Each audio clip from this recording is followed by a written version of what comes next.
La Russie tient à ses relations avec l'Afrique, l'Asie et l'Amérique latine et est prête à leur proposer les armements les plus modernes, a déclaré Vladimir Poutine ce 15 août, à l'ouverture du Forum militaire et technique international Armée 2022.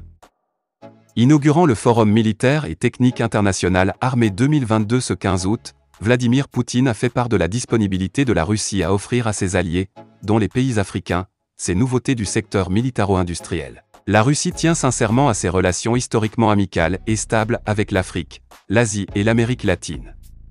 Elle est prête à proposer à ses partenaires et alliés les armements les plus modernes. Parmi les armements en question figurent les armes d'infanterie, l'artillerie, l'aviation, les véhicules blindés et les drones, a précisé le président russe. Les armements russes sont appréciés dans le monde entier par les professionnels militaires pour leur fiabilité, leur qualité et leur haute efficacité, a noté M. Poutine. Presque tous, les armements, ont été utilisés maintes fois lors de combats.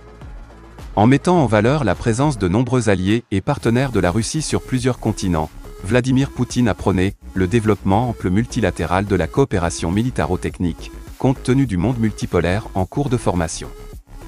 Ses amis politiques russes sont les pays qui ne plient pas devant l'hégémon, dont les dirigeants font preuve d'un vrai courage et restent fermes, conclut-il. Je suis convaincu que nous pourrons assurer la sûreté et la stabilité de nos pays et du monde entier en réunissant nos efforts et nos potentiels. Le chef d'État a particulièrement noté les grandes perspectives des programmes russes de formation suivis par des milliers de militaires étrangers.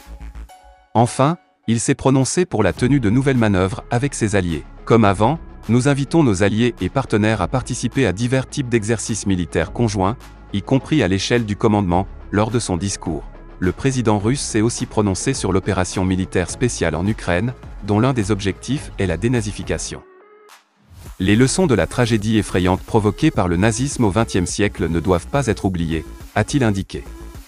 Le devoir de la Russie est de réagir avec fermeté à toute tentative de falsifier l'histoire et de s'opposer à la prolifération de toute forme de racisme, de néonazisme et de russophobie, a martelé M. Poutine.